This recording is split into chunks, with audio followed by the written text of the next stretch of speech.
Welcome back to La La Land on CRN Digital Talk on our special artist couples episode of La La Land. We're taking your calls, guys, at 1-800-336-2225. Give us a call if you have any questions for our guests, Timothy Sands and Meghan Kulig. And, guys, when we went to break, we were talking a little bit about being a couple in the industry and how that works out for you. Do you find that there's any particular difficulties, something that makes it difficult to be an artist couple?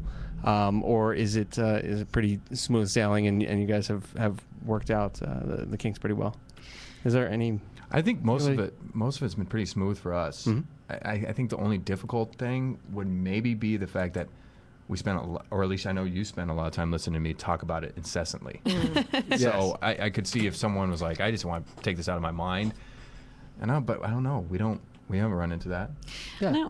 No, being artists, if you book something, you spend a lot of time apart. Sometimes that's a little challenging, know, and it's not an everyday schedule where people have a 9-to-5 job and come home to somebody. It's with Tim's performances or the shows he does. Sometimes, the rehearsals take weeks and weeks, and some of the times I don't 9-hour days. Yeah, into the night. Yeah, but and of course we work too.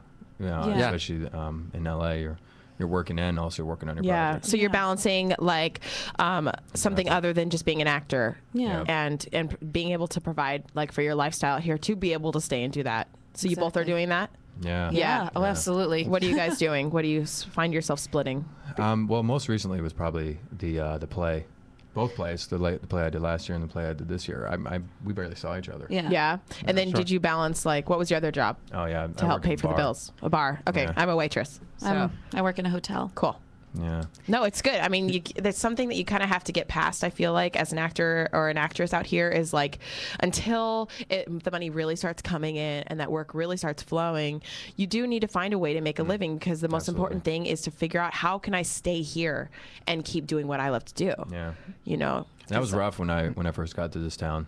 And I always tell people or at least recommend to people, is especially when you plan to move to LA, is get all your acting in order. Yes. All of your stuff. Have a plan. Yeah, you gotta have a plan, definitely. Yeah. Because I spent that first year just kind of floating around and trying to find acting thing along with the job. And for sure. Yeah. Yeah. And so now you're kind of moving on, and you said that you were kind of getting ready to get some new headshots. And like, what's the goal with these new headshots? Like, what do you want to like have your look be? Because a headshot is like your calling card to get into the door. So like, what's your thing? Exactly. I want to capitalize, kind of like I think I was mentioning earlier about the smart guy.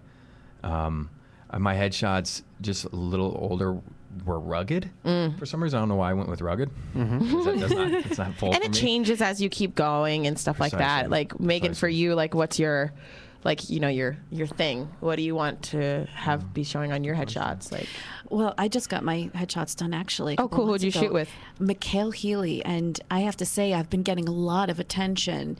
At this time, I don't have an agent, but I've been pushing my own work, and I at least have 1 or 2 auditions a week. Yeah, just from my headshots. See, that's awesome. And you know when it's that good headshot. I have a lot of theater on my resume, and I'm getting called for film, television, besides theater. Yeah. So it's the headshots that really make a difference. I got really motivated when I saw her headshots to use the same lady. Mikhail. Really? Yeah, Mikhail. Oh, she's fantastic. And it was neat because I went on the first meeting with her, and that's a huge thing, I feel like. Meeting with the photographer. So important. I did that same exact thing, and it just gets you so comfortable with them.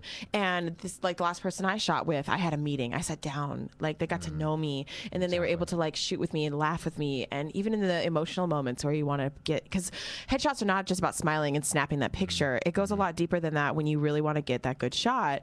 And I think that's a really important thing for an actor to realize is like, it's so about the acting, even when you're taking those pictures. And once you get those headshots, it's all about sending them out to casting directors and agents. Talk a little bit about that process. How's that been working out for you, the whole submission process? For people who are listening might not know what that's all about. Basically, there are 2 websites that I submit to, LA Casting and Actors Access. And what that is you get submissions or opportunities to submit your picture and resume for projects that are going on in LA, particularly. And they're usually short films, student films, commercials, just about anything. And I focus on things that I think that I could get.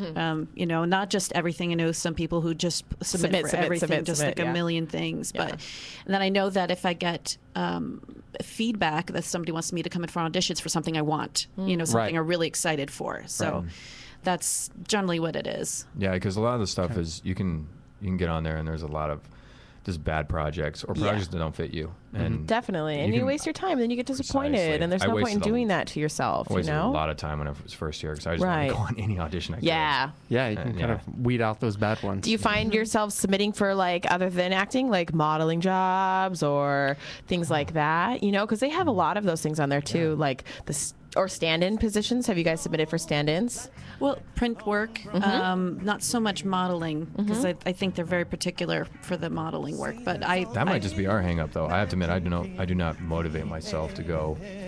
Even print work, I just don't think of it.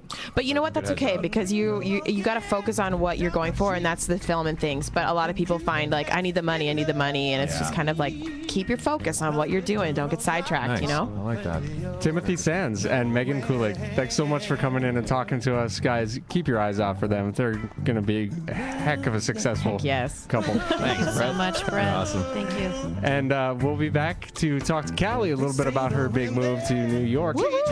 Happening in 2 days here on La La Land are awesome. on CRN Digital Talk.